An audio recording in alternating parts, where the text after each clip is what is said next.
चलिए, तो कल अपन ने सीखा था किसी संख्या का द्वंद योग विधि से वर्ग कैसे निकालते हैं। आज अपन देख रहे हैं कि द्वंद योग विधि से किसी संख्या का वर्गमूल है वो किस ढंग से निकाला जा सकता है। तो उसके लिए सबसे पहले आप जिस ढंग से भाग विधि में किसी संख्या का वर्गमूल निकालने के लिए क्या करते हैं, तीन तीन दो दो के जोड़े बनाते हैं पीछे से।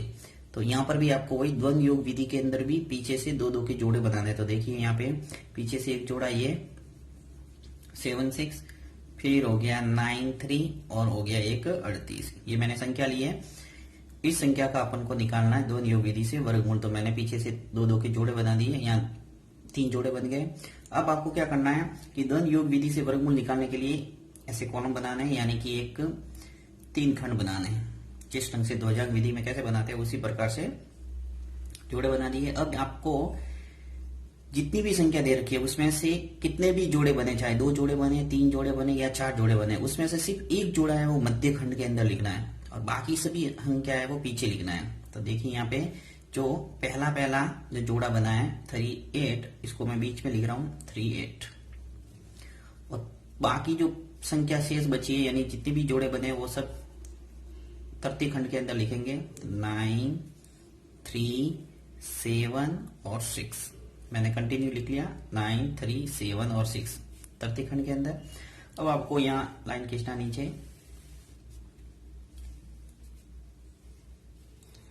अब देखिए इसका जो प्रोसेस है वो स्टार्ट करते हैं अपन। सबसे पहले आपको क्या करना है कि जो प्रथम जोड़ा है 21 संख्या का वर्ग है वो ढूंढना है। यानी कि 2 इंटू 2 कितने होते हैं 4, 3 इंटू 3 कितने होते हैं 9, 4 इंटू 4 16, 5 इंटू 5 25, 6 इंटू 6 36, 7 इंटू 7 कितने होते हैं 49। तो जिस प्रकार से अपन वर्गमूल कैसे निकालते हैं वो आपको यहाँ पहले जोड़े के लिए आपको पता लगाना है कि 38 है वो किसका वर्ग है। तो जैसा कि आपको देखा कि 6 का वर्ग होता है वो कितना होता है 36, यानी 6 इंटू 6 36 आ जाएगा।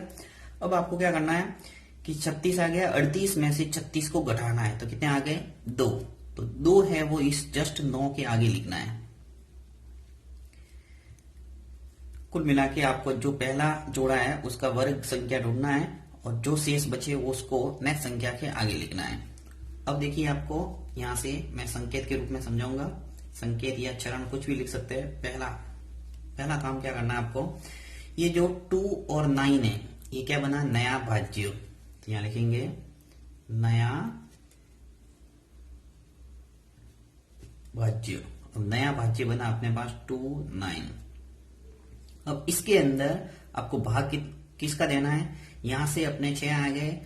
अब इसका डबल करके यहां लिखना है। यहां जो भी अंक आपको मिलता है पहला उसका डबल करके लिखना है। जैसे यहां 5 होता तो मैं यहां 10 लिखता, अब 6 मिला तो इसका मैं डबल लिखूंगा 12। तो यहां लिखना है 12। अब इस 12 का भाग देंगे इस नया भाज्य के अंदर। तो मैं भाग देता हूं, देखिए क्या स्थिति बनती है मेरे पास। भागफल आ गया 12 का भाग 29 में कितनी बार जाएगा 8 या 24, यानी कि 8 दूनी 24, तो 2 बार चला जाएगा।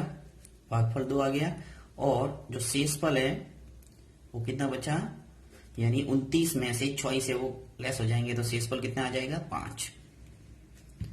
तो भागफल जो आया 2 वो इसको नीचे लिखेंगे। इस बॉक्स की जो प्रक्रिया का जो भी पद आएगा वो इसके नीचे लिखेंगे। तो 2 मैंने यहां लिख दिया। अब देखिए शेषफल मुझे 5 मिला, इस 5 को वापस उसी प्रकार से नेक्स्ट अंक से आगे लिखेंगे। तो 3 के आगे लिख दूंगा मैं 5, तो यह आ जाएगा 5। वापस अपने पास 5 और 3 मिलके क्या हुआ नया भाज्य। तो यहां मैं लिख रहा हूं 2, दूसरा चरण आ जाएगा। देखिए नया भाज्य आ गया अपने पास 5 और 3। अब आपको नया भाज्य के अंदर सीधा 12 का भाग नहीं देना है, आपको संशोधित भाज्य निकालना पड़ेगा। प्रथम जो नया भाज्य बना उसके अंदर तो मैंने सीधा 12 का भाग दे दिया, परंतु जैसे ही आगे पहुंचेंगे तो वहां पे आपको संशोधित भाज्य निकालना है। तो यहां संशोधित भाज्य निकालूंगा मैं, संशोधित भाज्य। अब संशोधित भाज्य के लिए क्या करना है, ये जो नया भाज्य बना है यानी 5 और 3, इसमें से आपको घटाना क्या है, ये जो नीचे जो भी अंक आता है उसका द्वंद, यानी एक अंक है और इस एक अंक का द्वंद क्या होता है, यहाँ द्वंद योग विधि कर रहे हैं इसलिए इस अंक का द्वंद, यानी मैं लिखूंगा 2D। 2D का मतलब क्या होगा 2 का द्वंद। मैंने कल आपको अच्छे ढंग से समझाया था कि किसी संख्या का द्वंद्व है वो किस ढंग से निकाला जाता है। तो यहाँ आगे मैं लिख रहा हूँ, देखिए 53। एक अंक का द्वंद्व है वो किस ढंग से निकालते हैं अपन, उसी संख्या का वर्ग यानी 2 इंटू 2, 2 का स्क्वायर, अर्थात 53 में से 4 को घटाना है। तो देखिए 53 माइनस 4 बराबर कितना आ गया, 49। इस 49 के अंदर आपको क्या करना है, अब भाग देना है। तो यह तीसरा चरण ले लेते हैं अपन, 49 डिवाइडेड बाय 12 यानी कि 12 का भाग देना है 49 के अंदर। तो कितनी बार चला जाएगा, भागफल आ गया अपने पास 12 चौके 48, भागफल 4, और जो शेषफल है वो कितना आ जाएगा, 1। शेषफल आ गया अपने पास 1। तो भागफल को यहां लिख दूंगा मैं 4, और शेषफल आपको नेक्स्ट अंक से आगे लिखना है, यानी 7 से आगे आ जाएगा 1। वापस वही काम, नया भाज्य यहां लिख देंगे, चौथा चरण। नया भाज्य क्या होगा, देखिए नया भाज्य, नया भाज्य 1 और 7 मिलके 7 मिलके कितने हो गए, 17। यहां पर भी वही संशोधित भाज्य निकालना पड़ेगा, संशोधित भाज्य।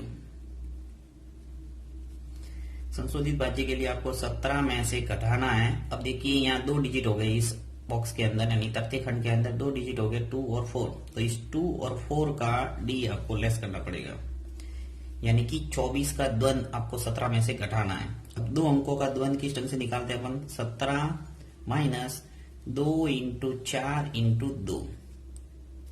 तो यहाँ लेस होके देखिए कितना हो गया, 17 माइनस 2 इंटू 4 कितने हो गए, 8, 8 इंटू 2 16, यानी 17 में से 16 गए तो क्या बचा, 1।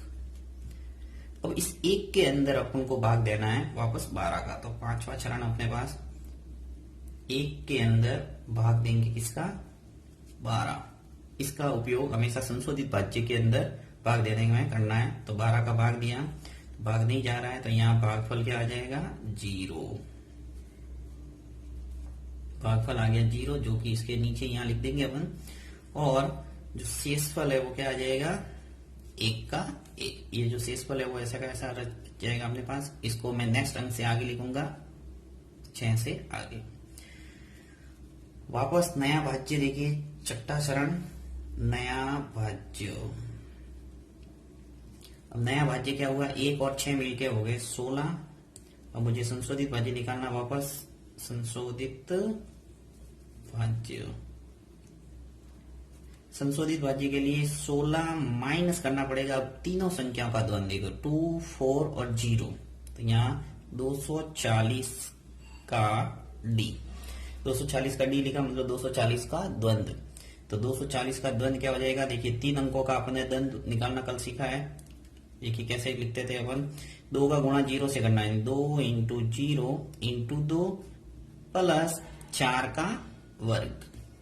तो क्या स्थिति बनी अपने पास, मैं सीधा लिख लेता हूं, देखिए 16 माइनस 2 इंटू 0 करेंगे 0, और 0 का गुणा जब आगे से 2 से करूंगा तो क्या आ जाएगा, 0। ये स्टेप पूरी 0 हो गई। 4 का वर्ग यानी कि 4 इंटू 4 कितने हो जाएंगे, 16, अर्थात 16 में से 16 घटाना तो क्या आ जाएगा, 0। यहां आ जाएगा 0। इस प्रकार से आपके जो 3, 8, 9, 3, 7 और 6 इस संख्याओं का जो वर्गमूल है वो क्या निकला, यहां मैं लिख रहा हूं, अतः अभिष्ट वर्गमूल,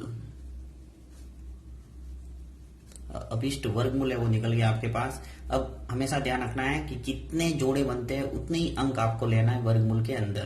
तो यहाँ पे यहां से स्टार्ट करूंगा मैं कि आपके कितने जोड़े बने, 1, 2 और 3। 3 जोड़े बने हैं तो 3 अंक लेना है यहाँ से, 6, 2 और 4, अर्थात इसका जो अभिष्ट वर्गमूल है वो 6, 2 और 4। ये इसका अंतिम आंसर है। ये आपकी है द्वंद्व योग विधि। अब आपको ध्यान रखना है कि जितने भी जोड़े बनते हैं, जैसे मान लो यहाँ पे 5 डिजिट होते हैं, 6 होता है, 7 होता है, 3, 9 और 8 ही होता है, या 3 नहीं होता मान लो, तो आपके फिर भी कितने बनते हैं, 3 जोड़े, यानी ये सिंगल रहता है 8, ये भी एक जोड़ा माना जाता है, और 8 को पहले हल करते हैं और फिर इनको तृतीय खंड के अंदर लिख के हल किया जाता है। तो यहाँ पर भी आंसर है वो 3 डिजिट का भी मिलता है आपको।